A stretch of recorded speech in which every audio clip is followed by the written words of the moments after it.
आराम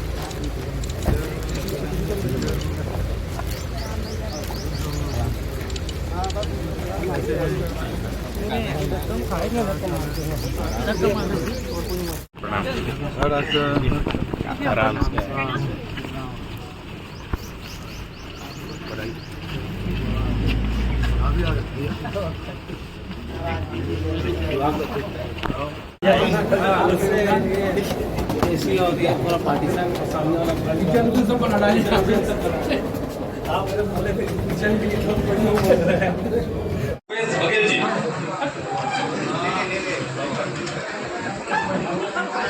press club में पहली बार मेरा आना हुआ और बहुत ही कृपापूर्वक प्रेस क्लब के साथ में मुझे आप लोग शांत रहो पीछे अनुमति दी। इसके लिए प्रेस क्लब के कोई तो आ जाए, लेकिन कोई बात नहीं, सरकार का गुरेज नहीं, मैं समझता नहीं। लोकसभा के लिए कोई बड़ा उद्योग ऐसा है,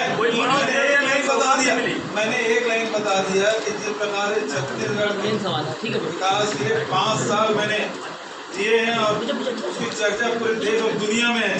तो उत्तर आने मुझे राजनांदगांव से मौका दीजिए। राजनांदगांव की भी आवाज और पूरे छत्तीसगढ़ की आवाज लोकसभा में गूंजेगी। बहुत बहुत धन्यवाद।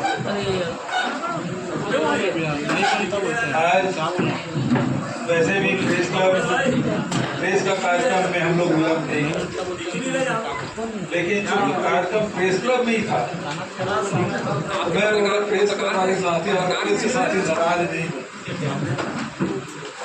इसलिए थोड़ा विलम्ब हुआ। गुरु शंकराचार्य से आज विदाई का आगमन हुआ तो वहाँ थोड़ा देर विलम्ब हो गया। फिर भी क्षमा प्रार्थी हूँ। मेरे साथ जिला कांग्रेस कमेटी के अध्यक्ष भाई भागवत साहू जी, कुलबीर छावड़ा जी, फिर एक नजीर पेश किया है कि आपने 10 एकड़ जमीन भी हासिल की, कॉलोनी भी बनाया, विकास कार्य भी किए, प्रेस क्लब के लिए भी आपने धनराशि की। आप ही मेहनत है और आप सबकी सक्रियता के कारण से ये संभव हुआ। और जब भी मैं प्रदेश के दूसरे जिलों में दौरा करता था और देश के साथियों से जब चर्चा मैं करता था तो हमेशा कहते थे कि आपने नांदगांव की ये दिया है, हमको दें। मैंने कहा जैसे नांदगांव वालों ने प्रयास किया वैसे आप भी प्रयास करें, आपको भी मिलेगा। तो आप पूरे प्रदेश के पत्रकारों के लिए ईवीएम के बारे में विश्वास किसको है? आज आधा से अधिक जनता ईवीएम पे विश्वास नहीं करता। हम वोट डाले गया कहाँ है? मांग तो केवल इतना है कि आप या तो बैलेट पेपर से करा दीजिए या फिर वीवीपैट से जो पर्चे निकलते हैं हाथ में दीजिए, उसको एक बक्से में डाल दो। वो व्यवस्था होनी चाहिए। हम जो दे रहे हैं वो उसमें विश्वास हो मतदाता को, वो विश्वास अब नहीं रहा ईवीएम, क्योंकि अब ईवीएम मशीन खुलता ही नहीं। बटन दबाते हैं तो मशीन बिगड़ जाती है। थी पार्टी मुझे चुनाव लड़ाएगी या मुझे प्रचार की जिम्मेदारी सौंपेगी। उन्होंने कहा कि आप पहले चुनाव लड़िए और उसके बाद फिर प्रचार भी करिए। तो आज नांदगांव आना हुआ और जो प्यार और स्नेह हमेशा राजनांदगांव लोकसभा क्षेत्र में मुझे मिलता रहा है।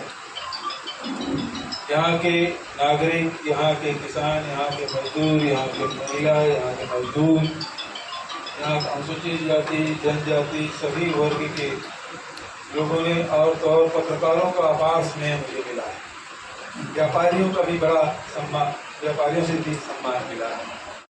शासन में रह के संस्कृति के क्षेत्र में, शिक्षा के क्षेत्र में, स्वास्थ्य के क्षेत्र में, रोजगार के क्षेत्र में, कृषि के क्षेत्र में, व्यापार और उद्योग के क्षेत्र में जो हम लोगों ने काम किया था, वो आवाज दिल्ली के लोकसभा में भी मजबूती से उठना चाहिए। और इसलिए मेरा सौभाग्य है कि संस्कार धनी राजनांदगांव से मुझे हाईकमान ने टिकट दिया है, तो उसी शिद्दत से जैसे 5 साल छत्तीसगढ़ महतारी की सेवा हम लोगों ने की, अब राजनांदगांव की जनता का आशीर्वाद मिले, वही आवाज लोकसभा में गूंजेगी। और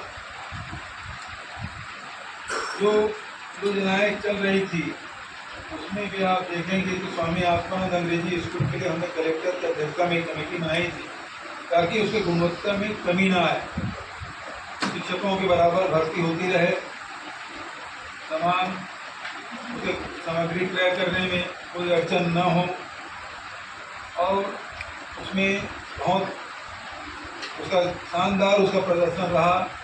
और प्राइवेट स्कूल से निकाल के सब लोग अपने बच्चों को स्वामी आत्मानंद अंग्रेजी स्कूल में एडमिशन कराए। अब जो सरकार ने उसे फिर से शिक्षा विभाग में मर्ज कर दिया गया, मतलब उसमें कोई अतिरिक्त उसका ध्यान नहीं दिया जाएगा जिस प्रकार से। और जो स्कूलों की स्थिति है, एकल शिक्षक रहेंगे, 2 शिक्षक रहेंगे, विषय के शिक्षक नहीं रहेंगे, उसी प्रकार की शिकायत इसमें भी आनी शुरू हो जाएगी। न केवल मारा जा रहा है बल्कि उनको जेल में ठूसा भी जा रहा है, बंद कर रहे हैं, फिर से भय व्याप्त होगा। 5 साल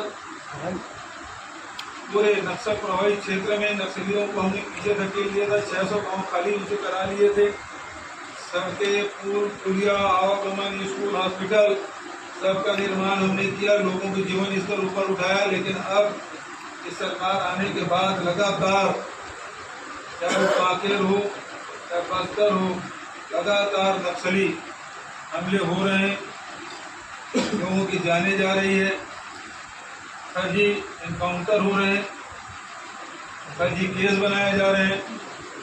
अब पुलिस पे दबाव है कि कितने नक्सली गिरफ्तार किए।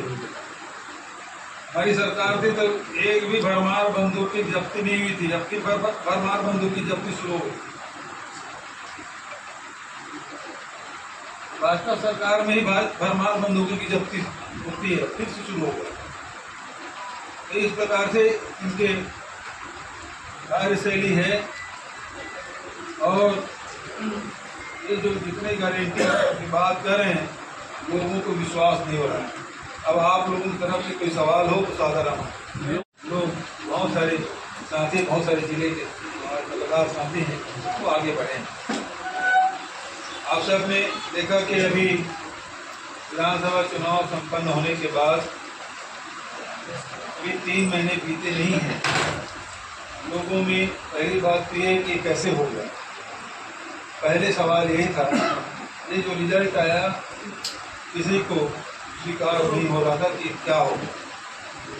और अब जैसे जैसे दिन बीतते जा रहा है, लोग और निराशा से भरते जा रहे हैं, क्योंकि हमारी सरकार ने जिस प्रकार से ये योजनाएं बनाई, हर वर्ग के लिए योजना हमने बनाई थी और उसका लाभ ले रहे थे, केवल योजना भर नहीं बनाए बल्कि उन्हें लाभान्वित करने का काम किया, उनकी योजना को क्रियान्वित करने का काम किया। आज देखेंगे 3 महीने के में गोधन न्याय योजना से गोबर खरीदी बंद हो गया, वर्मी कंपोस्ट खरीदना बंद हो गया, बिकना बंद हो गया, पठान खाली पड़े हैं, रीपा का काम ठप हो गया है। दूसरा जो भूमि श्रमिक है, जिसको हम लोग राशि देते थे 7,000 रुपया, वो बंद हो गया। बेरोजगारों को बेरोजगारी भत्ता देते थे, वो बंद हो गया।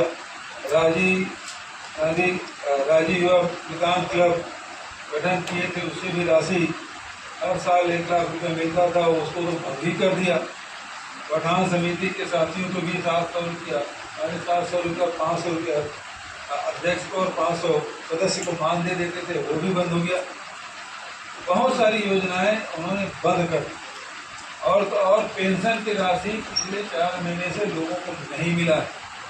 जो गरीब तबके के लोग हैं, जो निराश्रित हैं, जो वृद्ध हैं, उनका भी पेंशन पिछले 4 महीने से बंद है। स्वागत करता हूँ। अखिल भारतीय कांग्रेस कमेटी की पहली सूची में मुझे भी राजनांदगांव से अधिकृत प्रत्याशी बनाया है। राजनांदगांव मेरे लिए अपरिचित नहीं है। जब मेरा जन्म हुआ तो नांदगांव और दुर्ग एक ही जिला था। 72 में नया जिला बना। अब उसके बाद अब राजनांदगांव के भी बहुत सारे जिले बन गए, जिसमें कंवरदा पहले बना, फिर उसके बाद अब खैरागढ़ बन गया, फिर मौला मानपुर भी बना। तो जैसे जैसे समय के साथ प्रशासनिक लोगों के बसावट के लिए लोगों के डिमांड के आधार पर प्रशासनिक इकाइयाँ अब छोटी होती गई हैं और यहाँ के साथियों की बड़ी इच्छा थी इस लोकसभा सीट में 8 में से 5 विधानसभा कांग्रेस ने जीत हासिल की और यहाँ के साथियों की मांग भी थी, विधायक साथियों की भी, और जिला कांग्रेस कमेटी का भी प्रस्ताव था और प्रदेश इलेक्शन कमेटी में भी प्रस्ताव गया और एकमात्र नाम मेरा भेजा गया। तो नांदगांव लोकसभा के सभी कांग्रेस जनों के प्रति आभार व्यक्त करता हूँ कि मुझ पर जो अटूट विश्वास साथियों ने किया। कोई दूसरा गांव यहाँ से नहीं भेजा गया था, पीसी में केवल एक नाम गया और वहाँ से भी मेरे सामने